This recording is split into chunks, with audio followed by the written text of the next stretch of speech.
Hey everyone, we are going to go over Aristotle's common arguments. So he calls these topoi, which is the Greek plural word for topos.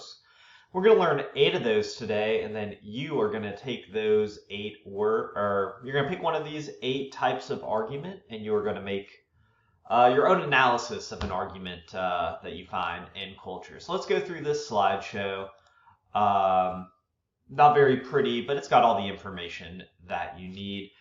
I'm going to post this to George View too, so you can see the examples and all that sort of stuff. You know what? I'm going to move this over here so you can actually see the screen and not the the presenter view. Okay, so our first argument that Aristotle is going to talk about is the argument by definition or essence. So this is an argument that seeks to establish a definition for a term and uses that definition to place something inside or outside of that category. So the main place that we use this argument is when we're trying to define what something is and what something is not. So the example that I've got for you here, it says that a bachelor is an unmarried man. Since John is married, it means that he cannot be a bachelor. That's just like a silly little one that shows you a bachelor is anything that is X. John is not X, therefore he cannot be a bachelor. Where we might see this in modern politics is the whole trans women in sports debate. So they're seeking to define what exactly is a woman, who belongs to that category, and then when they decide who can be in that category, they decide who can play sports with that group of people. So you can use it either for or against, right? It just depends on how you define that term, trying to come to a common definition. Our second one that we're going to look at is an argument by division or partition. I'm going to move this so you can see a little bit better. And an argument by division or partition is taking a larger category and separating it into different parts based on an underlying characteristic, showing what goes into each of these categories. So the example here is that we have animals, and we can divide those into 2 parts. Vertebrates have backbones, invertebrates do not have backbones. Then we look at a particular member, a jellyfish, and it does not have a backbone, therefore it must be an invertebrate. So how do we use this argument in the real world? We use it when we take some bigger category, divide it in 2. So there are politicians, there are Republicans and Democrats. We would divide them based on some characteristic. We'll simplify here and say Republicans are against abortion, Democrats are for abortion. This is not universal, right? It's just an example. And then if some politician were against abortion, we would know they are a Democrat. That's an argument by division or partition. Our next one, click. Oh, why are we not? Okay. Is an argument by genus or species. So this is similar to an argument by partition, but while an argument by partition attempts to take things and put something from a bigger category to a smaller category, the argument by genus or species does the same thing, but we arrive at a unique member at the end. So if you know anything about classifying animals, you know we have the genus and then the species. So the genus is the first name, the species is the second name. For humans, we are Homo, that's the genus, and sapiens. I don't think there are any other Homo species right now, but there used to be other things like Homo habilis. So we're all part of the same genus, but we have different species. So this is an argument that identifies unique characteristics within a broader category that set apart each member of the category, so that's the genus, as an individual and unique member. That is your species. And I've given you an example here that does the same sort of thing. So Panthera is all of the big cats, right? These are the things that characterize being a big cat. Your large carnivorous mammals with retractable claws and a similar skeletal structure. But we know not all big cats are the same. We have lions and tigers. So what an argument by genus or species does is identify the unique characteristics that set it apart. We can say tigers have orange and black stripes, or a lion has a mane, because those are things that separate them. And of course, we use this all the time to make different groups of people in modern arguments. Our next one is going to be a part-whole relationship. So I think this one's pretty easy to understand. It's just saying, it's any kind of argument where you say that one part of a thing affects the entire functioning of that thing. The example we've got here is about an orchestra. So everybody can play everything perfectly in the orchestra, but if, what's the example? Yeah, so let's say the violins sound wrong, it's going to make the whole thing sound bad because that one part is affecting the whole functioning of that thing. This is really common in sports too.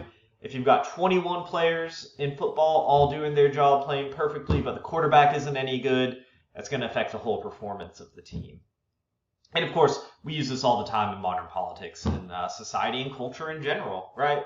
We argue about these things all the time, like what's the most important part of a whole, or what's the least important part of a whole. All right, let's go on to the next one. This next one is going to be an argument by cause and effect. Again, this one, really intuitive, really easy. It just says that one thing causes another thing to occur. So one cause produces one effect. Here the example is, if a river has flooded, it is likely that rainfall caused it to flood. So you're trying to identify the cause of something.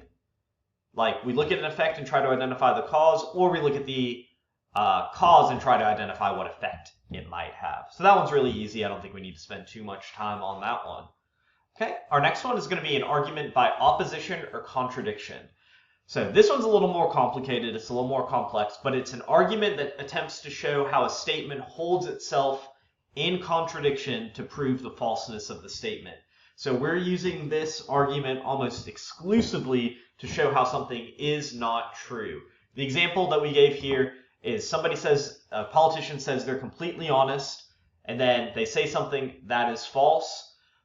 Once we can prove that that thing is false, we know that their statement is contradictory. So if they say they are always honest and they tell one lie, because of that word always, it means they're in contradiction with the statement, and we can prove that it is false. Again, this is a way of disproving a true statement primarily. Okay, that one's a little more complicated. I really encourage you to read through this example that I've written up for you, but those are the main points. Next, we have an argument by degree or measurement. So this measures or it compares the rate or quantity between two things to make a conclusion about the relationship between the two things. So here we have two shoes. One is 30% impact force resistant. The other is 50% impact force resistant.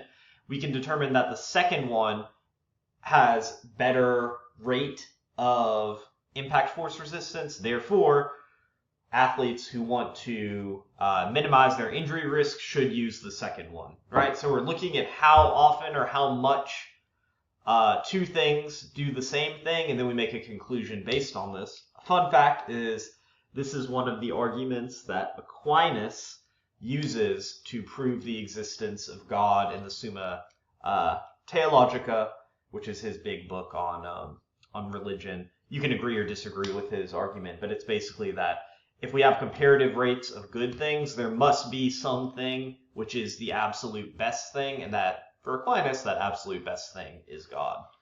And then our final one is the argument by necessity. So an argument by necessity, it's trying to identify the conditions that are characteristics that are necessary to bring a certain thing into being. So this is going to happen a lot in law, or I'll give another example in a minute.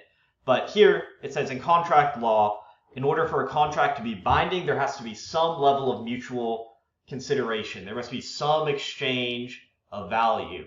So if the exchange of value doesn't happen, if one part of the contract isn't like committed by the person, then that contract is void because the necessary condition, the thing that has to be there to bring the contract into being enforceable, did not happen. You can think of this like in a science way where, in order for, I don't know, I can't really think of a good one for science, but it's something where this cannot happen without the presence of this thing. So I guess in science we might say something like, a plant cannot grow unless there is sunlight, because sunlight is a necessary condition for the plant to grow. And I'm sure you can find some plant that doesn't grow with any amount of sunlight. I'm not a botanist, but you get the general point, right? This thing has to happen in order for this next thing to happen. That is an argument by necessity. So those are Aristotle's 8 common arguments that we're going to look at. What you'll do is you'll pick one of these and try to analyze how it works in a piece of media of your choosing. I'll put the full prompt instructions up there for you. If you have any questions, just reach out to me.